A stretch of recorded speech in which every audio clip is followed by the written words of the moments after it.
Hi, this is Lynn Fraser with the Kilby Center for Recovery and the Radical Recovery Summit.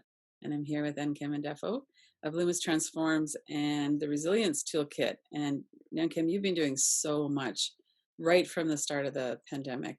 So I'd like to get to that towards the end of our talk. But before we do that, what are you seeing and what would you like people to know about what's happening and how they might manage? What kind of advice would you have or thoughts would you have for people? I think one of the biggest things is normalizing stress. From my particular history, a lot of times we approach uh, healing work, I would say, if I think about being recovery and healing work, as if we're working on something that happened in the past, Hmm. right? And so we're responding to something that happened in the past, not necessarily what's happening in the moment. And so it's both. It's the past in the present. And so recognizing that in this moment, it is critical.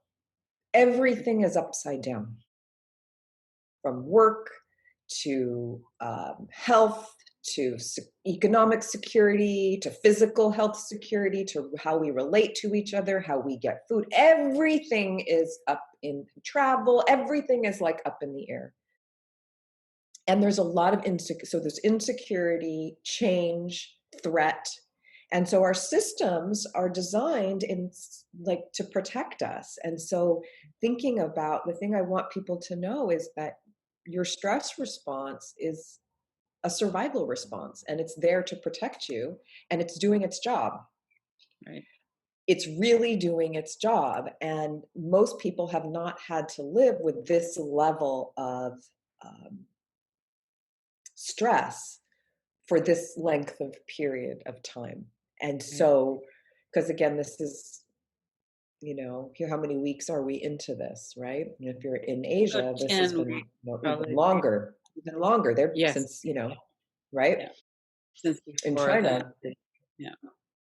And so I want people to know that their responses are normal, to not beat themselves up over their responses, whatever Mm. the response is, but Right. also learn like that there's hope that you can learn to work with your responses in ways that are not further destructive than the situation is. Hmm. So I think that's it in a not so small nutshell.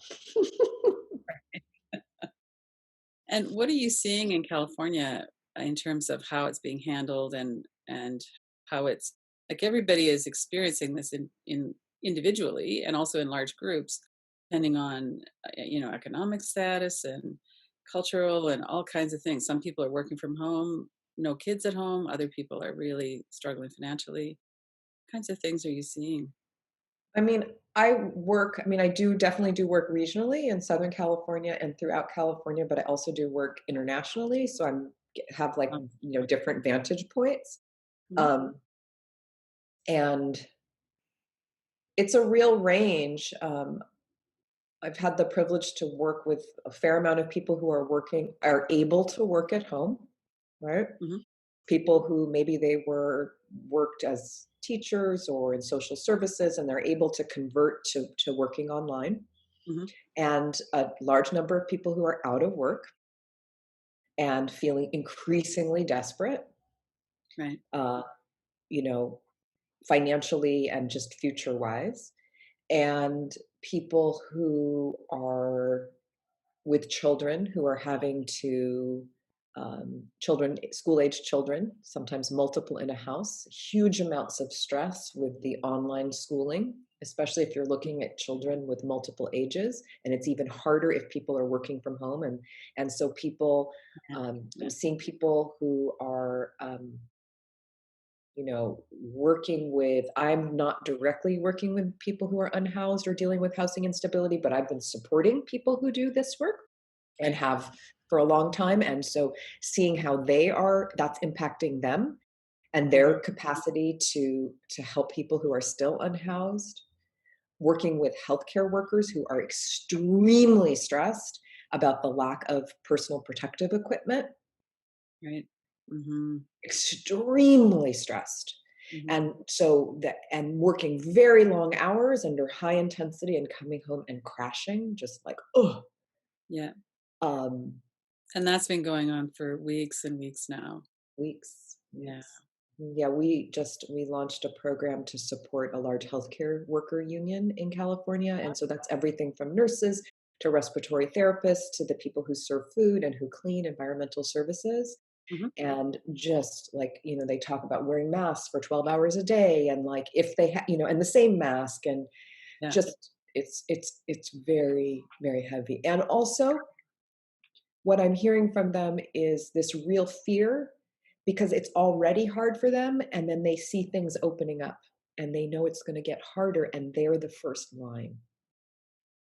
Right. And they don't have a lot of say in the opening up process. They're just the ones that are going to have to deal with it. Yeah. Yeah. Mhm. Yeah. So there's a Yeah. and a lot of grief as people are I'm seeing grief. People are losing loved ones. Mhm. And so the grief is around the loss of loved ones, but it's also around the loss of livelihood, of freedom, of, freedom of movement, of, definitely of connection and face to face. People are feeling a lot of Zoom fatigue, Mhm. as Mhm. they say, if they're not. I mean, I know you work online regularly. I have worked online for years, and Right. we've developed that capacity to have presence working online. But for a lot of people, that's new and very difficult, Mhm. At a especially time under when, the circumstances. yeah, Mhm. it's harder for us to learn when we're already stressed. Right. And so there's a lot of loss of, you know, just a lot of loss of dreams of what, the future. What is this going to look like? So I am sheltering in place here in Los Angeles with my college age son, who was in his first year of university and came home for spring break and with a week's worth of clothes and has not gone back. Right. Right. Yeah. And how his dream for, what it was going to look like, what the summer is going to like, was he going to be able to find employment or an internship? It's evaporated. There's Mhm. nothing.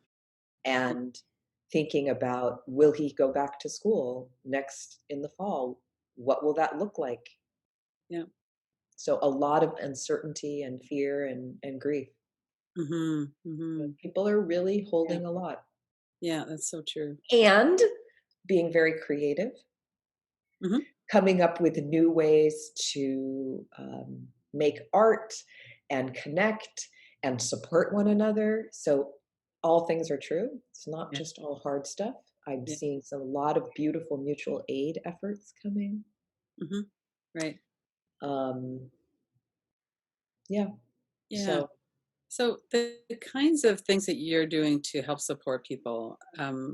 So right away, as soon as the shelter in place was starting to happen, you started doing these free workshops, and you also have the resilience toolkits and the other work that you do. Can you talk a little bit about that? And what would people what would people experience? Maybe a little snapshot of that as well in some of what you do. so yeah, right away when this happened, I'm like, what can we do? This is work that we've worked with people in crisis for years. This is our Yeah. wheelhouse, right? Um, So I designed a very short class, a 45-minute class called Anchoring Resilience for Turbulent Times. And we started it, I tested it a few times, saw, okay, this has got resonance, this is helping people, and we launched it 3 times a day, 7 days a week.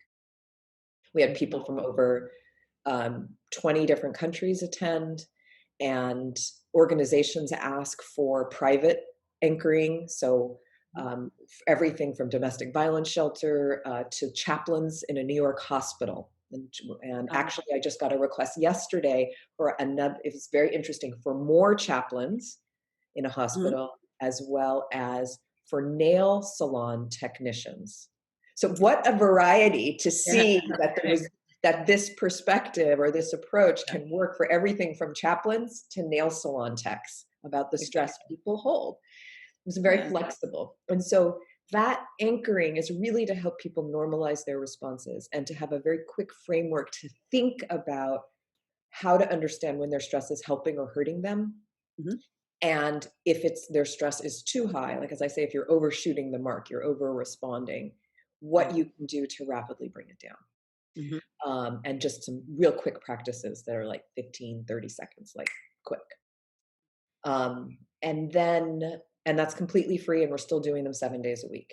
And we can thank the US government for the Paycheck Protection Program that we were able to get funding, and that has allowed us to keep doing this free. And we are even literally saying, like, if your workplace doesn't have resources to support employees, send your whole workplace. We will do it. We've had whole agencies send their staff, and we are happy to do it. Oh, that's Um, awesome.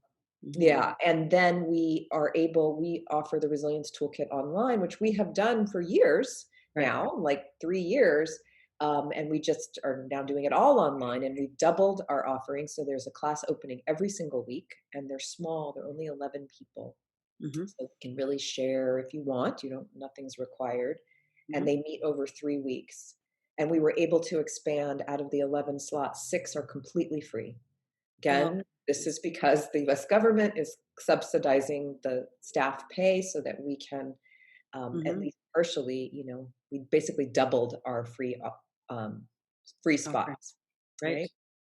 And that takes the perspective deeper about understanding your stress and understanding what when your stress is helping and when it's hurting.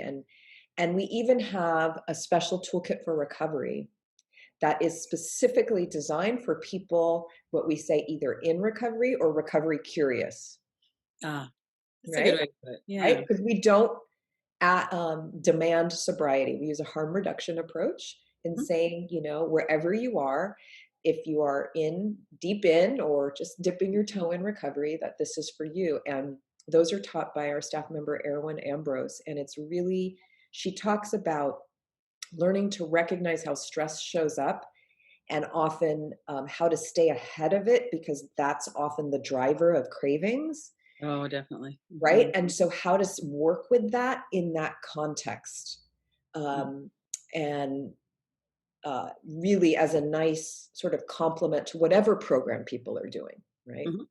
Yeah. Because there's many programs that people who are engaging in a sobriety journey Hmm.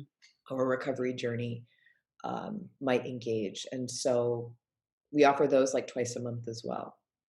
Also, and so it feels good to be able to support people, It and does. people are Yeah. like, "This is helping." Hmm. So, So, how do they get a hold of you? What's your website that you'd like to direct them to? you can find us in two places. You can go straight to the resiliencetoolkit.co, not .com, Oh, .co, or you can go to Lumos Transforms. Either site will get you to the Resilience Toolkit. Lumos Transforms, we do more work. We do more organizational work, consulting, public speaking. So it's a little broader, but hmm. you'll find the Resilience Toolkit highlighted there. And if you just Okay. want to go straight to the toolkit, you can do that.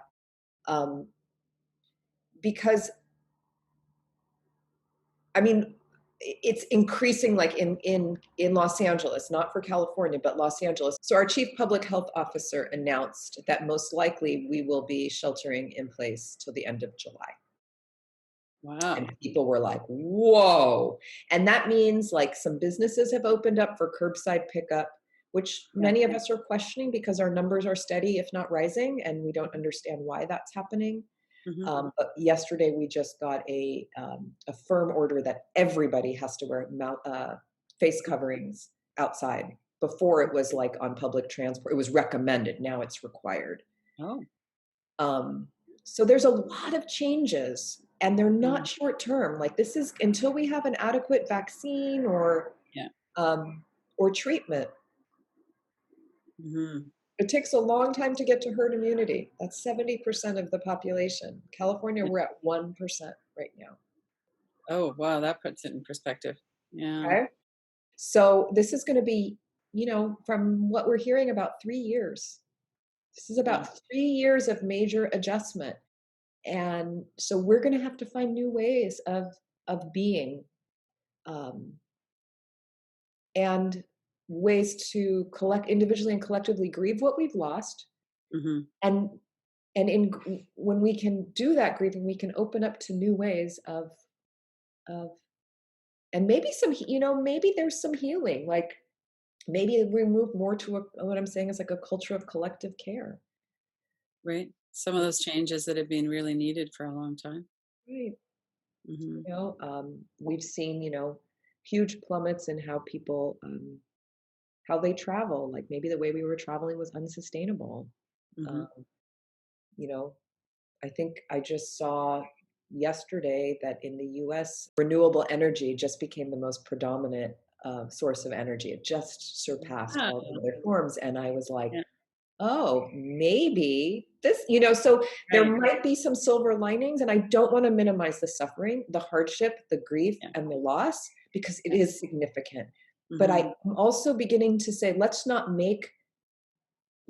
let these losses be in vain. If we're gonna, all of this pain and suffering, Right. and if we just go back to how we were with all of its problems, Yeah. no, I'm like, what can we do? Can we bounce forward? Right? Yeah. So that's how I'm thinking about, Right. what can I do as part of that for myself and using this time and we can offer folks. Hmm. Oh, Yeah. that's wonderful. Now, would you care to offer a 15 or 30-second practice for people? I'm sure. I'm happy to. This is it's a reflective practice, and I like it a lot. Hmm. And it's an invitation with your eyes open or closed just to turn inwards. And as you scan your body, I invite you to look for the place that feels the best. It might feel fantastic. It might be just okay. It might be neutral. It might be less pain. If you're carrying a lot of pain, it might just be less pain. But something is better than everything else. Find it.